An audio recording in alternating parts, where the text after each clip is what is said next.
Test 1. Section 1. In this section, you will hear a conversation between a woman and the librarian. Now you have some time to look at questions 1 to 6.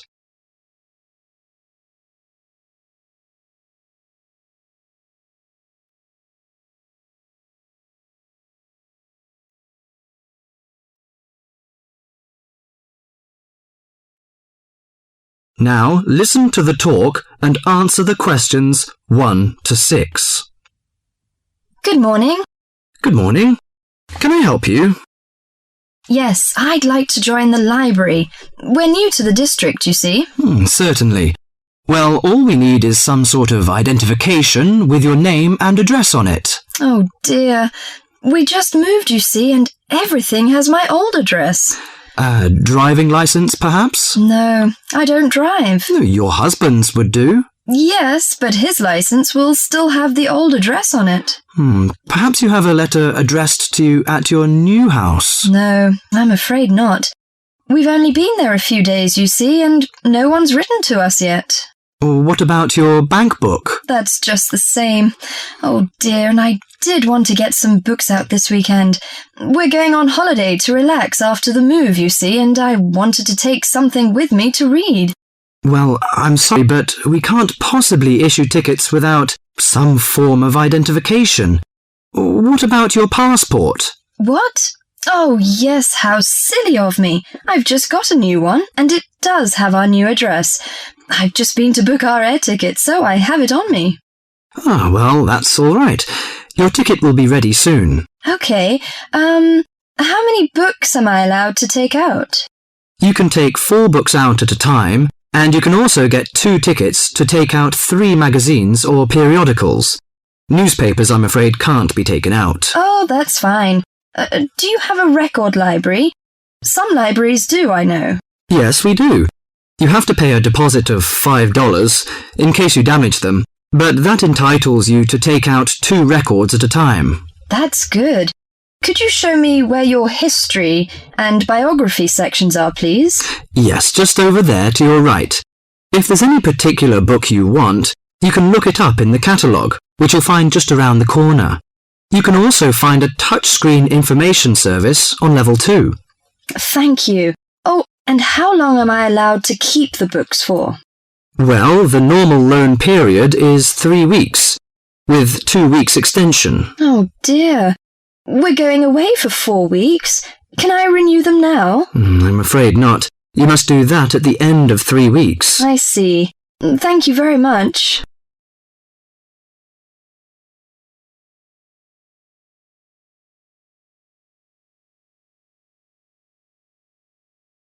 Before the talk continues, you have some time to look at questions 7 to 10.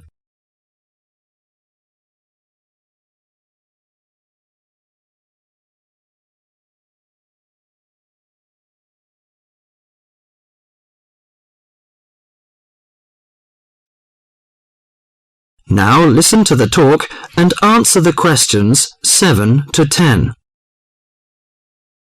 Well, let's go into some details. Your name, please, madam?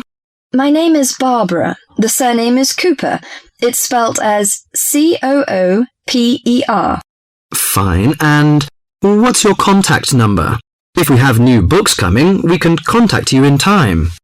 Good. You can call me on 723-6518, but it's better after 5 p.m. You know I have to work during the daytime. Do you need the office number? I don't think so. It's enough. Could you tell me the address? I lived in King Road, but of course you need my new address. It's 25 St. Mary Road, Hanwell. That's Hanwell. Is that right? Yes. Do you need the passport number? I just brought it with me. Here you are. Yes, thank you.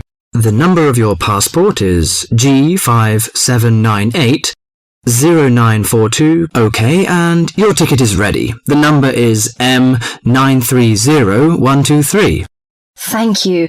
Could I take a look around and check out some books? Of course, as you like. That is the end of section 1.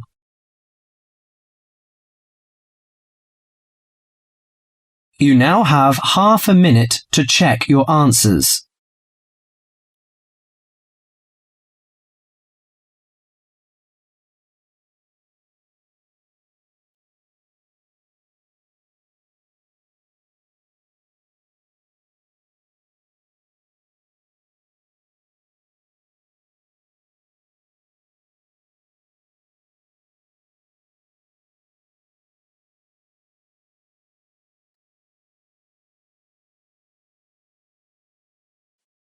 Section 2.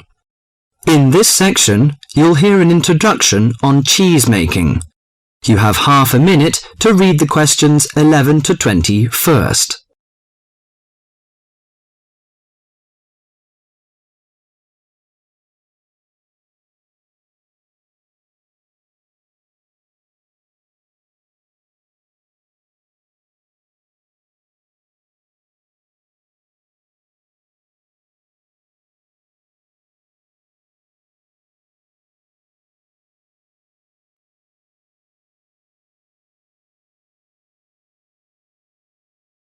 Now listen to the monologue carefully and answer questions 11 to 20.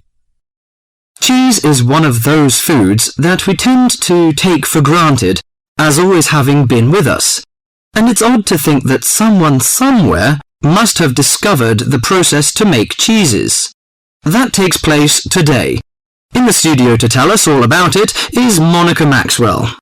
Today, we all know that the process of making cheeses takes place when microorganisms get into milk and bring about changes in its physical and biochemical structure. Well, obviously, we don't know who discovered the process, but it's thought that it came from Southwest Asia about 8,000 years ago. In the early time, there were mainly two types of cheeses. One of them was rather tasteless and bland, in the case of the so-called fresh cheeses, which are eaten immediately after the milk has coagulated. And another one was rough-tasting and salty, in the case of the ripened cheeses, which are made by adding salt to the soft fresh cheese and allowing other biochemical processes to continue so that a stronger taste and a more solid texture resulted. The ancient Romans changed all that. They were great pioneers in the art of cheese making, and the different varieties of cheese they invented and the techniques for producing them spread with them to the countries they invaded. This spread of new techniques took place between about 60 BC and 300 AD. You can still trace their influence in the English word cheese, which comes ultimately from the Latin word Caseus, that's C-A-S-E-U-S. At this stage in history, people weren't aware in a scientific way of the role of different microorganisms and enzymes in producing different types of cheese, but they knew from experience that cheese's tastes were relevant to something. If you kept your milk or your pre-cheese mixture at a certain temperature or in a certain environment, things would turn out in a certain way. In the 19th century, with the increasing knowledge about microorganism, there came the next great step forward in cheese making. Once it was known exactly which microorganism was involved in the different stages of producing a cheese, and how the presence of different microorganisms affected the taste, it was possible to introduce them deliberately and to industrialize the process. Nowadays, cheese is made on a large scale in factories, although the small producer working from his dairy farm continued to exist and still exists today. Cheesemaking moved very much into the world of technology and industrial processes, although because the aim is still to produce something that people like to eat, there's still an important role for human judgment. People still go round tasting the young cheese at different stages to see how it's getting on, and may add a bit of this or that to improve the final taste. Whatever the scale of production, there is still room for the development of art alongside the technology. That is the end of section 2.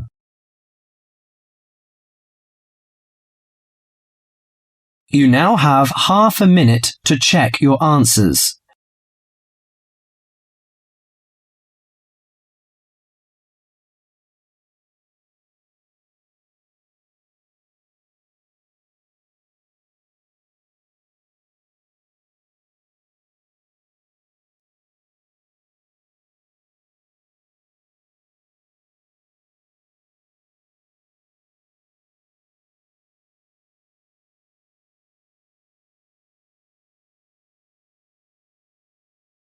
Section 3. In this section, you will hear a conversation between John Watson and several environmental science students. Now you have half a minute to read the questions 21 to 30.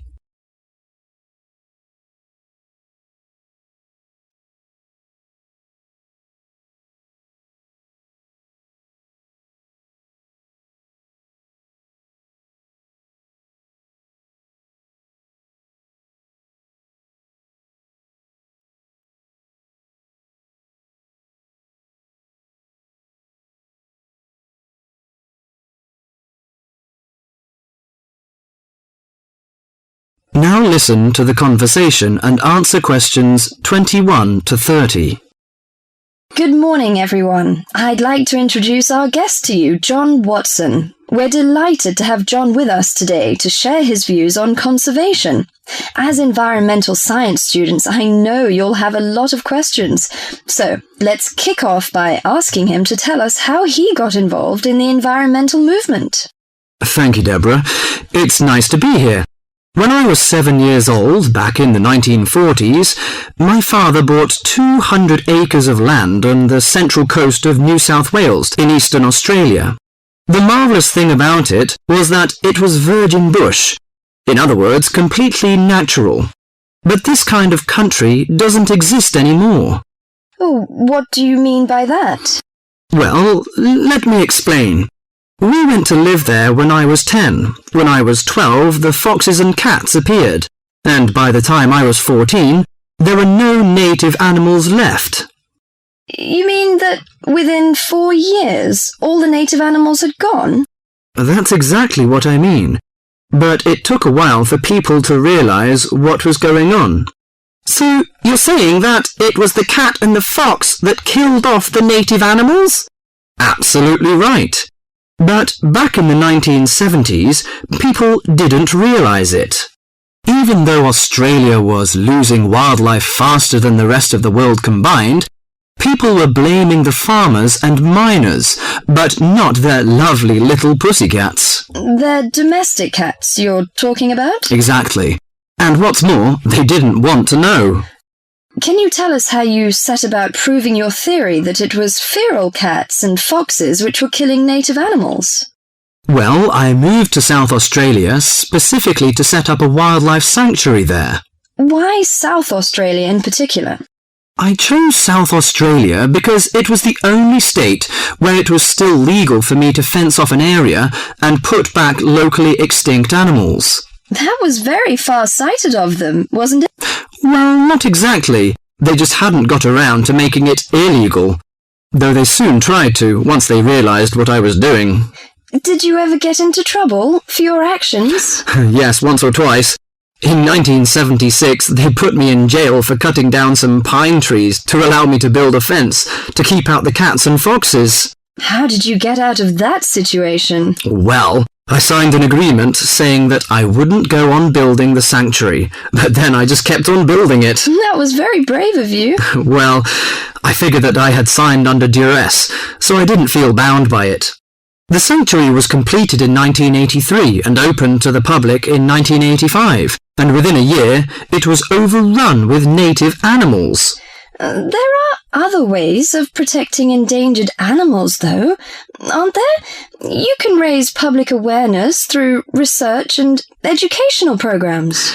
Well, I don't have much time for that.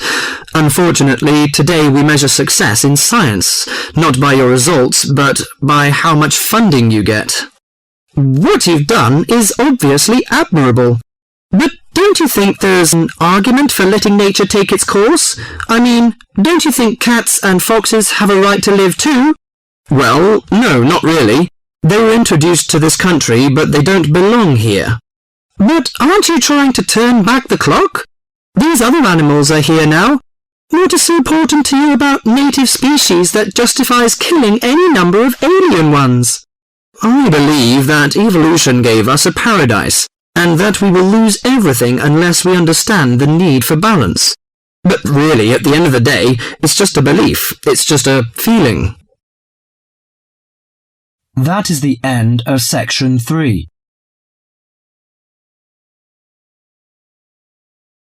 You now have half a minute to check your answers.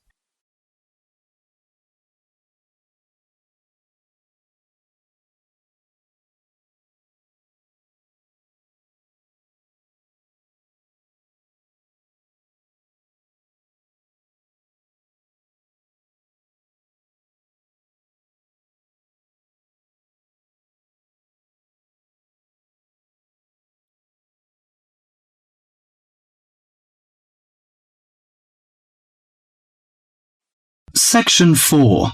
In this section, you will hear a lecture on the research on teen brain.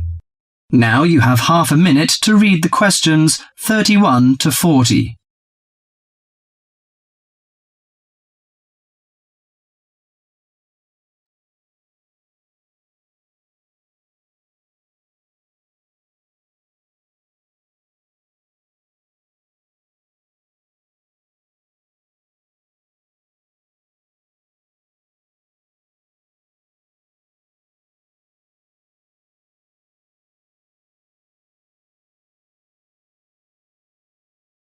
Now listen to the lecture and answer questions 31 to 40. Today our guest is Joseph Parks, Medical Director for the Botany Department of Mental Health. He's going to give a lecture about the research on teenage brain. Good morning, everyone. Today I'm going to introduce the new research about adolescent mind, the teenage brain. How much do you know about that? Do you believe in brain scanning? Do you think we can judge whether a teen is normal or mentally ill? Or it's just another immature test? The new research shows a teen brain is in the middle of disordered changes. Those changes, scientists now believe, are so significant that they may reveal the mysteries of mental illness, explaining why some teens commit suicide, why others harm their classmates, and why some emerge later in life with mental disorders. The research looks forward to a day when teens could be tested for suicidal depression as easily as they are for heart disease. But there are signs that society and parents in particular would reject such a tool. Many parents question the validity of a mental health diagnosis. They fear that their children will be falsely tagged with a mark that he or she is abnormal. At the center of the debate is the teen brain, its confusing architecture, and the difficult question of what's typical in a teen and what's not. Under the old thinking, the adolescent brain was fully formed, needing only to be filled with facts, figures, and experiences to become an adult mind. At the same time, many people rejected the idea that young people were even capable of developing mental illnesses. However, the new research shows a teenage brain is an organ in transition. It has an unstable and vulnerable composition. The evolving teenage brain clearly isn't adult-like until the early 20s. If teens act young and stupid, it may be because brain areas that govern rational thought are not mature yet. All that is fine when the brain develops normally. But if the teen brain fails to successfully reinvent itself as an adult brain, mental illness may happen. Researchers increasingly believe if that process stops for some reason, teens are likely to develop mental illness. Early warning signs might be disregarded, as adults may think them the typical teen behaviors. Perhaps the chief hope of the new research is that it could make a difference for teenagers suffering from mental disorder and major depression. These can lead to suicide, which for years has been the leading cause of death for teens. Until recently, scientists couldn't peer into living brains to look for changes associated with normal development or mental diseases. That is beginning to change as researchers develop ever more sensitive brain scanners. However, the composite pictures are somewhat misleading. A snapshot of an individual brain may fall somewhere between normal and mentally ill. For now, psychiatrists and psychologists must still rely on interviews and observations of children's behavior to diagnose mental illness. That is the end of section 4.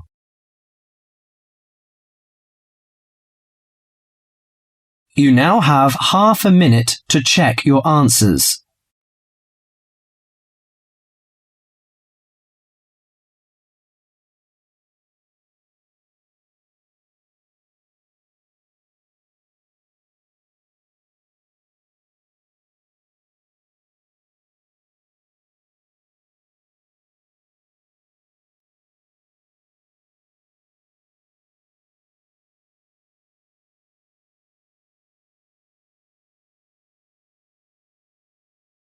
That is the end of the listening test.